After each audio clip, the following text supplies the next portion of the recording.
آج خدا کا پاک کلام ہماری زندگی میں ہمیں کیا فضل عطا کر رہا ہے۔ اس سے پہلے کہ آج کی انجیل مقدس اور پہلی تلاوت پہ دھیان و بیان کیا جائے، ایک مشہور نامور فلاسفر کا قول آپ کے سامنے رکھنا چاہتا ہوں، اور وہ کہتا ہے کہ عدل کا قیام اسی معاشرے میں ہو سکتا ہے جس کے افراد قدرتی صلاحیتوں کے مطابق اپنے اپنے فرائض انجام دیں، پھر بھی امن جو ہے یا انصاف جو ہے یہ ممکن ہے۔ اور یہ سقراط کہتا ہے، سقراط نامور فلاسفر ہے۔ ہم دیکھتے ہیں کہ ہمارے معاشرے میں انصاف ہوتا ہے، معاشرے میں انصاف ہوتا ہے۔ ہاں جی،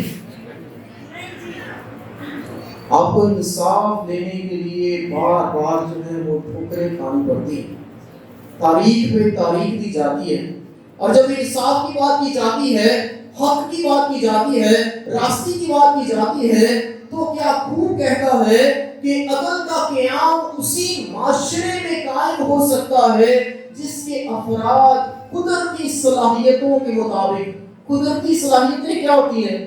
قدرتی صلاحیتیں وہ ہوتی ہیں کہ اگر خدا نے آپ کو اچھی آواز دی ہے آپ گا سکیں۔ قدرتی صلاحیت ہے کہ خدا نے آپ کو مصوری کا فن دیا ہے، ہنر دیا ہے، آپ وہ کر سکیں۔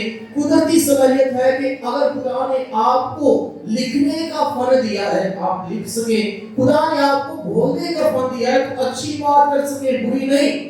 خدا نے آپ کو اچھا صحت دیا ہے، معاشرے میں جو ہے اپنا کردار ادا کر سکے، ڈاکٹر بن کر، انجینئر بن کر، یا اور طرح سے یا کسی بھی محکمے میں جو ہے قدرتی صلاحیت کو استعمال کرتے ہوئے آپ آگے بڑھ سکیں اور معاشرے میں کچھ کر سکیں۔ اور جب یوں کریں گے تو پھر کیا ہوگا؟ معاشرے میں عدل و انصاف ہوگا۔ لیکن آپ دیکھتے ہیں کہ ہوتا کیا ہے؟ ہوتا کیا ہے؟ اپنی اجرت بھی لیتے ہیں، بہت سارے ایسے محکمے اور ادارے ہیں، آپ بھی جانتے ہیں، میں بھی جانتا ہوں، کہ آپ کو صحیح کام کروانے کے لیے بھی کیا کیا جاتا ہے؟ ہاں جی، کیا کیا جاتا ہے؟ بہت سارے لوگ یہ بھی کہتے ہیں جہاں کچھ کوئی نہیں بولتا وہاں پہ آپ سب جانتے ہیں، آپ سب جانتے ہیں۔ صحیح کام کے لیے بھی آپ کو جو ہے ناجائز طریقے استعمال کرنے پڑتے ہیں۔ کس طرح کا معاشرہ، ہم کس طرف چل رہے ہیں؟ ہمارے لوگ جو ہیں وہ بے ایمانی میں اس طرح رکھ چکے ہیں کہ ان کو گناہ نہیں لگتا، بے ایمانی نہیں لگتی، ضمیر مردہ ہوتے جا رہے ہیں، احساس ختم ہوتا جا رہا ہے، غریبوں کا احتساب ہو رہا ہے، اور غریب سے غریب تو ہوتا جا رہا ہے، اور اس کی اجرت بھی اسے پوری نہیں دی جا رہی۔ اس سے بڑھ کر کیا ظلم ہو سکتا ہے؟ اس سے بڑھ کر کیا ناانصافی ہو سکتی ہے؟ اس سے بڑھ کر جو ہے کیا قہر ہو سکتا ہے؟ لیکن جب آج ہم خدا کا کلام سنتے ہیں تو خدا ہماری رہنمائی کرتا ہے کہ ہم خدا کے کلام کو آج سمجھ سکیں، جان سکیں، ایمان کے ساتھ قبول کر سکیں۔ تو آج کی پہلی تلاوت ہم نے کس نبی کی معرفت سنی ہے؟ کس نبی کی معرفت؟ عیسیٰ نبی کی معرفت سنی ہے، اور عیسیٰ نبی بڑی خوبصورتی سے آج کی پہلی تلاوت میں فرماتا ہے، اور خدا کے الفاظ کہتا ہے جو خدا اسے الہام دیتا ہے، کلام دیتا ہے، اور وہ کہتا ہے کہ میرے خیالات تمہارے خیالات نہیں ہیں۔ خدا عیسیٰ نبی کی معرفت بولتا ہے کہ میرے خیالات تمہارے خیالات نہیں ہے، اور نہ تمہاری راہیں میری راہیں ہیں، کیونکہ جیسے افلاک زمین سے اونچے ہیں ویسے ہی میرے خیالات تمہارے خیالات سے بلند ہیں۔ یہ کلام مقدس کی آیت مبارک ہے کہ خدا خیالات کی بات کرتا ہے اور راہ کی بات کرتا ہے۔ ہمارے خیالات کیا ہیں؟ اکثر بات نیک نہیں ہوتی، راستے کے نہیں ہوتے، سچائی کے نہیں ہوتے، خود غرضی کی ہوتی ہے. آپ دیکھیں, اپنے آپ کو بھی دیکھیں اور اپنے لیے بھی دیکھیں. اور خدا یہی کہہ رہا ہے کہ میرے خیالات تمہارے خیالات نہیں, اور میری راہیں تمہاری راہیں نہیں. اور جس میرے اخلاق خیالات جو ہے اور میرے خیالات جو ہے تمہارے خیالات سے بلند ہے. کتنے بلند ہیں؟ جتنا آسمان اور یہ خدا کہہ رہا ہے کہ افلاک سے زمین جتنی بلند ہے اور زمین سے افلاک جتنا درمیانی فاصلہ ہے, اس طرح میرے خیالات تمہارے خیالات سے بلند ہے. کیا کوئی آج تک افلاک پہ جا کے, آسمانوں پہ جا کے واپس آیا؟ کیا کوئی آج تک ایسا زاویہ ہے کہ آسمان اور زمین کا جو ہے فاصلہ بتا سکے؟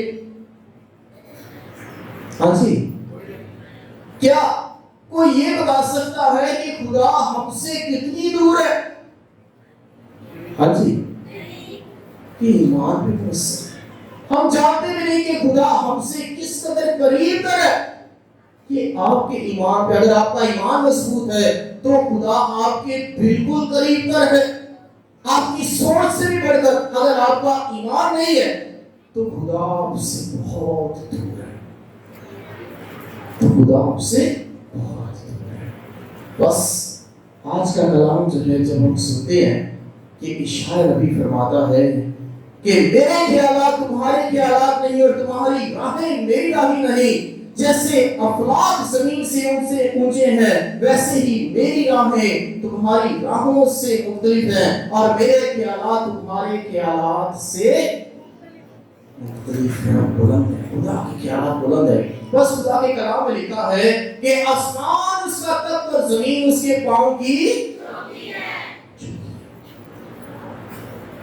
اس آیت کو بھی دیکھ لیں, کیا وسعت اور گہرائی ہے کہ آسمان اس کا تخت اور زمین اس کے پاؤں کی چوکی ہے. تخت پہ کون بیٹھتا ہے؟ کون بیٹھتا ہے؟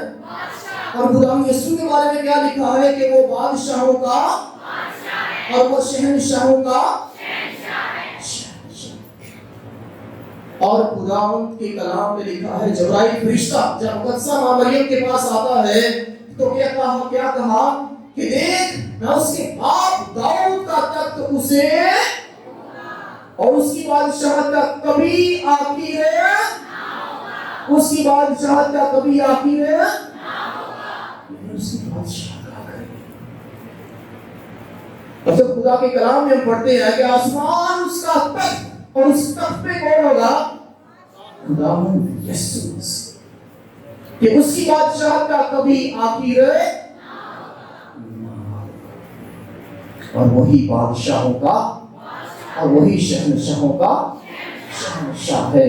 ہم اس کی بادشاہت میں آتے ہیں, ہم اس کے کلام کو سنتے ہیں, اور یہ خدا کا کلام جو ہے, یہ خدا کی باتیں جو ہے, اس کے مسئلہ سے یہ روٹی اور مے کی صورت میں ہم یسوع کا بدن اور خون لیتے ہیں. اس روٹی اور مے کی صورت میں ہم خداوند کو حاصل کرتے ہیں کیونکہ وہ اپنی بادشاہ ہے, اور بادشاہ جو ہے ایسا عظیم الشان بادشاہ ہے جو زندگی بانٹتا ہے, جو زندگی دیتا ہے اور کثرت سے دیتا ہے. اور جب یہ کہا جاتا ہے کہ آسمان اس کا تخت اور زمین اس کے پاؤں کی چوکی.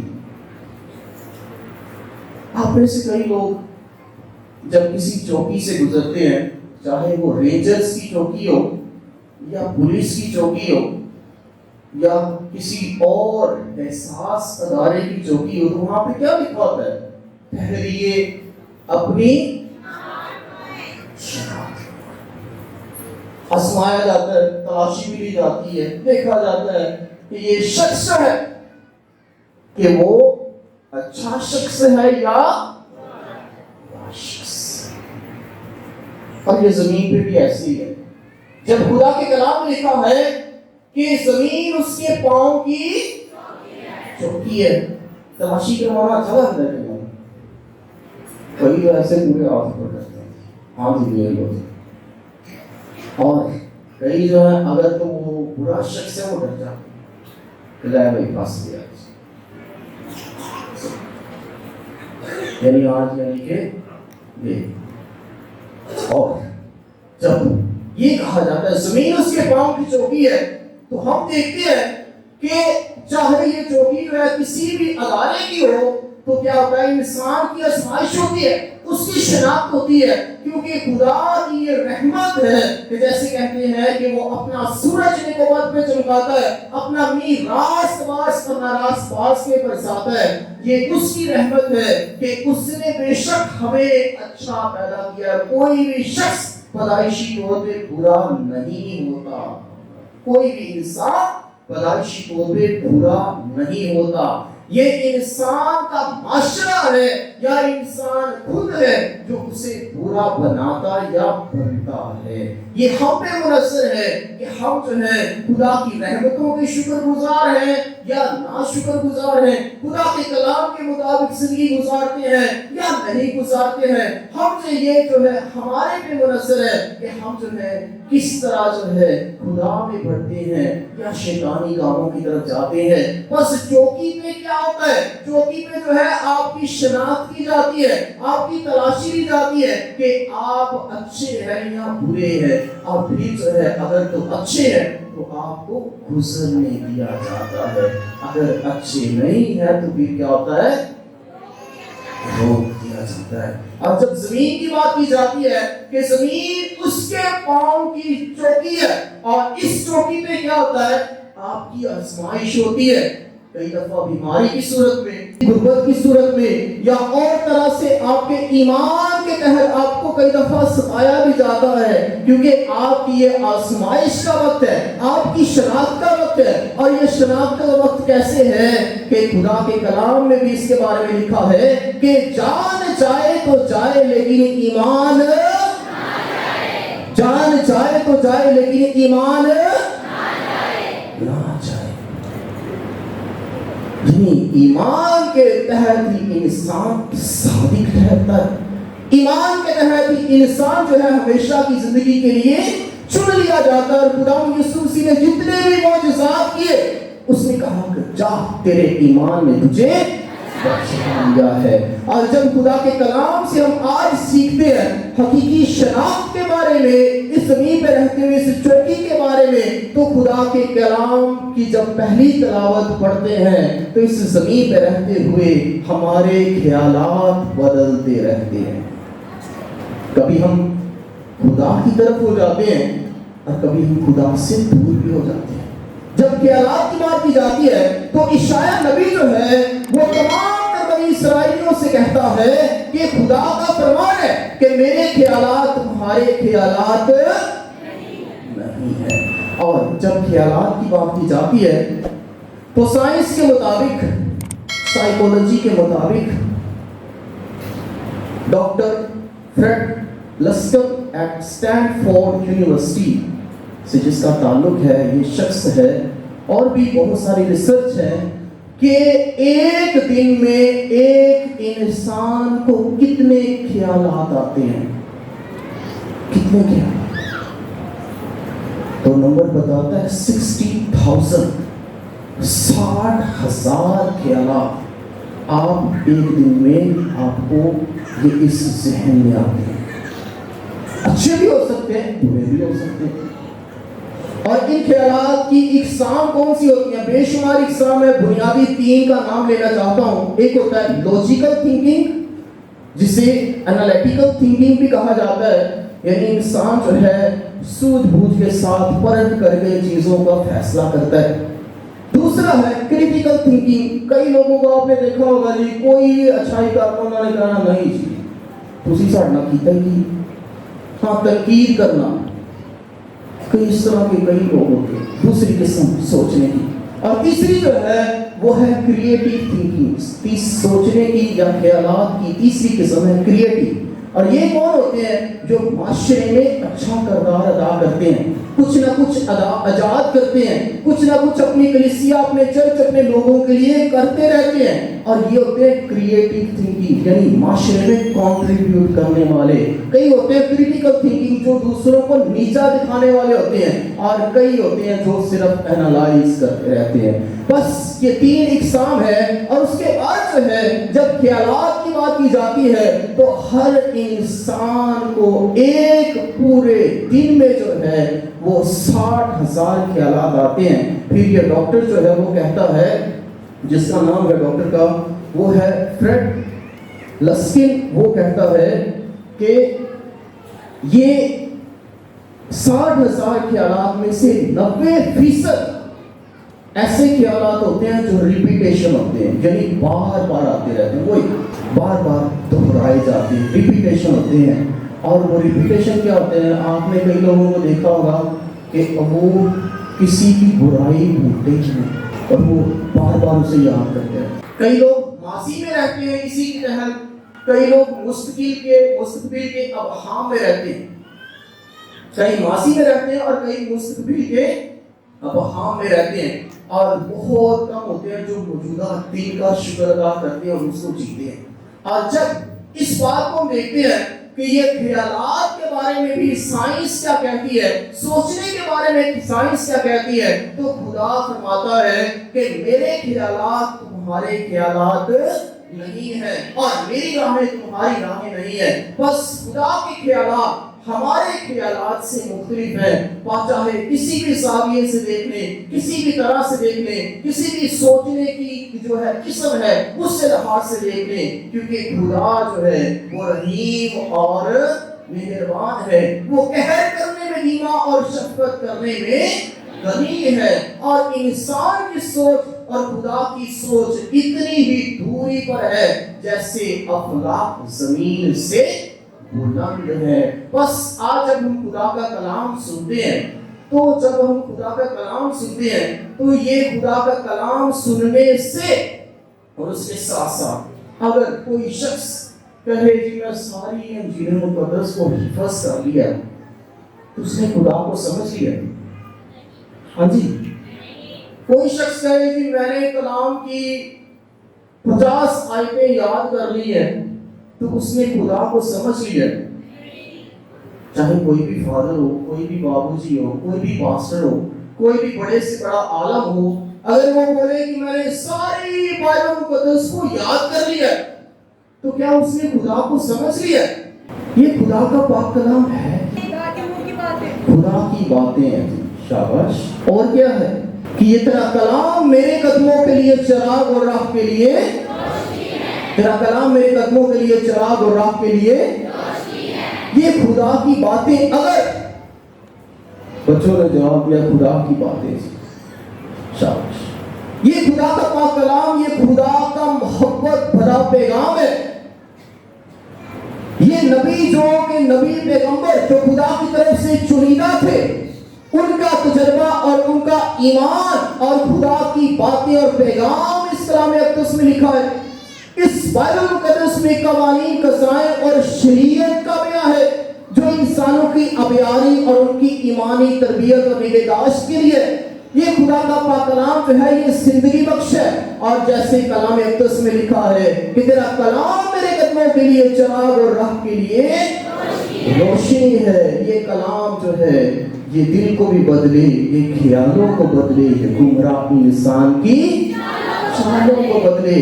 بس یہ خدا کا پاک کلام جو ہے ہماری رہنمائی کے لیے خداوند باری تعالیٰ نے ہمیں عطا کیا ہے، اور خداوند کے کلام اقدس میں ہی بیان ہے۔ یوحنا رسول لکھتا ہے کہ اگر خدا کی سب باتیں اور اس کے سب معجزات، یسوع کے بارے میں خاص طور پہ کہتا ہے، لکھے جاتے تو دنیا کی کتابوں میں سما نہیں سکتے۔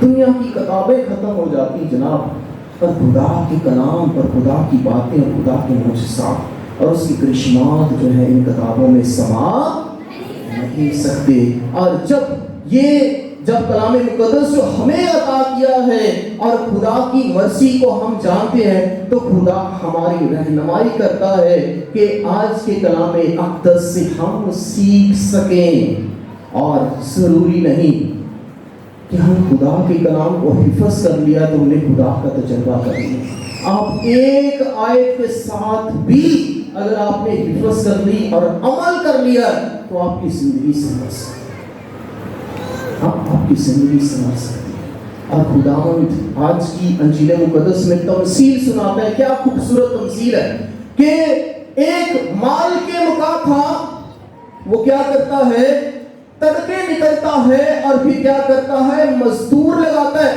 پھر تیسری گھڑی باہر جاتا ہے اور کچھ اور مزدوروں کو لا کر جو ہے اپنے تاکستان میں کام کرنے دیتا ہے.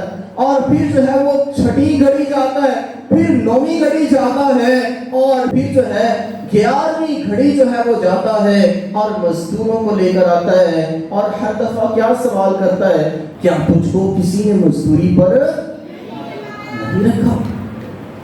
تو کیا کہتے ہیں جی نہیں جی, کمی, بے روزگاری. اور پھر وہ کیا کہتا ہے, مالک کہتا ہے کہ جا میرے پاکستان میں کام کر, جو روا ہوگا تجھے دیا جائے گا. بس جو آخری گھڑی میں آئے تھے, یعنی 11ویں گھڑی, اور وہ کیا انہیں کتنی اجرت ملی, 1 دینار. اور جو پہلے آئے تھے انہوں نے کیا سوچا کہ ہمیں زیادہ ملے گا, کیونکہ سارا دن دھوپ ہم نے برداشت کی ہے اور محنت کی ہے.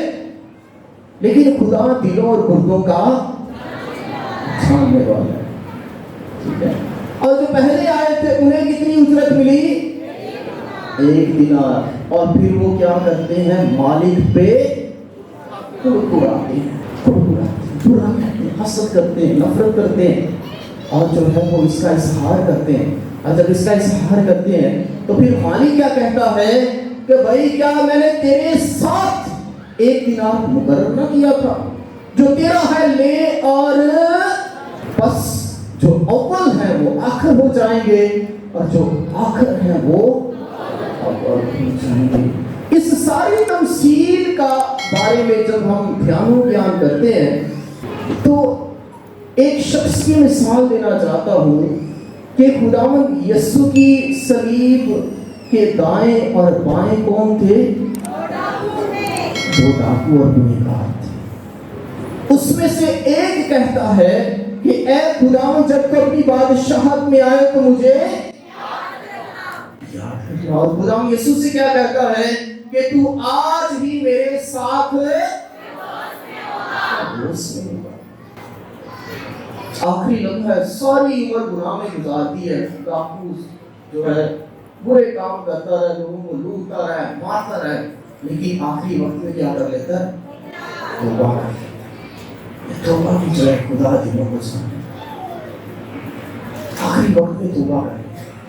کئی ایسے لوگ ہیں کہ پوری زندگی گزارتے رہتے ہیں, آخر تک توبہ نہیں کرتے,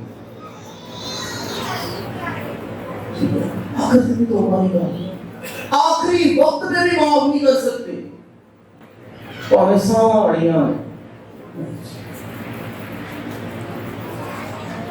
ہم جانتے ہیں کہ پطرس نے کتنی دفعہ یسوع کا انکار کیا, 3 بار. اور پطرس کو خداوند یسوع نے جھڑکا بھی کہ اے شیطان مجھ سے, لیکن پطرس خداوند یسوع سے ساتھ نہیں اس کا چھوڑتا, ہمیشہ واپس آتا ہے, معافی مانگتا ہے. اور جب خداوند یسوع مسیح نے مچھلیوں کا معجزہ کیا تو اس نے کیا کہا تھا کہ اے خداوند میرے پاس سے چلے جا, کیونکہ میں گنہگار. اس کے برعکس ہم یہودا اسکریوتی کو دیکھتے ہیں, ایک ہی دفعہ انکار کیا, لیکن یہودا اسکریوتی اپنے گناہ میں لگ جاتا ہے, یسوع کے پاس واپس نہیں. اور پطرس جس نے بار بار گناہ کیا لیکن ہر بار یسوع کے پاس آتا ہے. یہ شخص ہے جو طائب ڈاکو تھا, جس نے ساری عمر گناہ میں گزار دی, لیکن آخر میں بھی خداوند یسوع سے ایسی برکت حاصل کرتا ہے, کہتا ہے کہ اے خداوند جب تو اپنی بادشاہت میں آئے تو مجھے یاد کرنا. اور خداوند اس سے جو ہے وہ زندگی کا وعدہ کر دیتا ہے, جنت کا وعدہ کر دیتا ہے, اور ہمیشہ کی زندگی کا وعدہ کرتے ہوئے کہتا ہے کہ تو کل یا پرسوں نہیں بلکہ آج ہی میرے ساتھ دوست میں ہوگا. اور وہ یسوع پہ ایمان لے آتا ہے, اور جو یسوع پہ ایمان لے آتا ہے وہ زندگی جیت لیتا ہے, زندگی حاصل کر لیتا ہے. جب ہم اپنی زندگی گزارتے ہیں تو ہم میں سے کوئی شخص, کوئی ایسا ہے جو کہہ سکے کہ میری یہی زندگی ہوگی.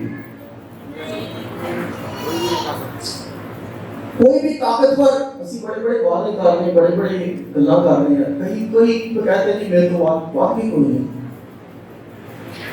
کوئی بھی طاقتور، کوئی بھی سلما کہہ سکتا ہے کہ میرے اتنے سال کی زندگی ہے؟ کیا کوئی بھی سائنسدان کہہ سکتا ہے کہ میری اتنے سال کی زندگی ہے کہ اگلے 5 سال یا 50 سال یا 100 سال میں جیوں گا؟ کوئی بھی جو ہے بڑے سے بڑا ڈاکٹر جو ہے وہ کہہ سکتا ہے کہ میری اتنی زندگی ہے، میں اتنے سال جیوں گا؟ کوئی بھی سائنسدان، کوئی بھی جو ہے امیر ترین بادشاہ، کوئی بھی دنیا کا طاقتور شخص، کوئی بھی امیر ترین شخص جو ہے، کوئی بھی ڈاکٹر، کوئی بھی سائنس، کوئی بھی انجینئر، کوئی بھی جو ہے جو دنیا کا سب سے قوی اور طاقتور شخص ہے، چاہے اس کے پاس جتنی چاہے مرضی فوجیں ہو، کوئی بھی یہ شخص نہیں کہہ سکتا کہ اس کی زندگی کتنے سال کی ہے، کیونکہ یہ بھید ہے خدا نے اپنے پاس رکھا ہے. یہ موت کا بھید بھی خدا نے اپنے پاس رکھا ہے اور زندگی دینے کا بھید بھی خدا نے اپنے پاس رکھا ہے، کیونکہ وہ زندگی کا خالق اور مالک ہے، وہی زندگی کا پروردگار ہے، وہی ہمارا رب ہے. اور جب آج کی تمثیل ہم پڑھتے اور سنتے ہیں کہ ایک مال کے مکان تھا جو پاکستان میں مزدور لگاتا ہے، جو صبح آتے ہیں وہ بھی محنت کرتے ہیں، لیکن ان کی محنت میں ضرور کمی رہی ہوگی، اور جو آخری گھڑی میں آتے ہیں ان کی محنت میں بھی کمی رہی ہوگی. اور کیسے مالک کیا کہتا ہے کہ جو تیرا ہے وہ لے اور چلا جا. اور پھر جو ہے ہم دیکھتے ہیں کہ کئی لوگ 20 سال کی زندگی گزارتے ہیں، لوگ مثال دیتے ہیں، کہتے ہیں جی یہ بیٹا بہت اچھا تھا، یہ بیٹی بہت اچھی تھی، اس کی زندگی خوبصورت زندگی تھی، اس کی زندگی ایمان والی زندگی تھی، اس کی زندگی دعا والی زندگی تھی، اس کی زندگی روزہ ریاست والی زندگی تھی، اس کی زندگی جو تھی ایمانداری، سچائی اور خدا کے کلام کے مطابق تھی. اور کئی لوگ 20 سال کا 120 بھی گزار لیتے ہیں کہ انہوں کی زندگی جو پھل ظاہر یہ خدا کا پاک کلام جو ہے آج کیا تقاضا ہے. یہ خدا کا پاک کلام ہمیں زندگی میں پھل لانے کا تقاضا کرتا ہے. اسی لیے لکھا ہے کہ جو اول ہے وہ آخر اور آخر اول ہو جائیں گے، کیونکہ خدا جو ہے وہ راستی کو پسند کرتا ہے اور وہ دلوں اور گردوں کا جاننے والا ہے. ہماری زندگی چاہے 10 دن کی ہے، چاہے 10 سال کی ہے، چاہے جو ہے 100 سال کی ہے، چاہے 200 سال کی ہے، خدا جانتا ہے کہ ہم زندگی میں کیسے پھل لے کر آئیں اور پیار محبت بھری زندگی گزاریں، خدا کے کلام والی زندگی گزاریں. اور جب خدا کے کلام والی زندگی گزاریں گے تو خدا جو ہے وہ ہمیں یہ فضل عطا فرماتا ہے کہ ہم آج اپنی زندگی سے پھل ظاہر کریں. اور یہ بات یاد رکھیں کہ کچھ نیکیاں ایسی بھی ہونی چاہیے جن کا خدا کے سوا کسی کو جو ہے وہ اس کی گواہی دینے کی ضرورت نہ ہو، کیونکہ کئی کام خدا پہ چھوڑتے ہیں، اور جب ہم خدا پہ چھوڑتے ہیں تو خدا رحمت کرتا ہے، برکت دیتا ہے. اور آپ چاہے آخری گھڑی میں کام کریں، چاہے 11ویں گھڑی والے مزدور ہیں یا پہلی گھڑی والے مزدور ہیں، تو پھر خدا جو ہے وہ ہمارے دلوں کو جانتا ہے، ہماری نیتوں کو جانتا ہے. اور جب وہ ہماری نیتوں اور دلوں کو جانتا ہے، ایمان کو جانتا ہے، تو ہمیں پوری اجرت جو ہمیشہ کی زندگی کا نام ہے وہ عطا کرتا ہے. بس خداوند آج کے کلام الہی سے ہمیں اپنی برکتوں، رحمتوں اور فضائل سے نوازے، اور یہ کلام ہمارے لیے باعث برکت ٹھہرے، اسی مسیح ہمارے خداوند کے وسیلہ سے آمین.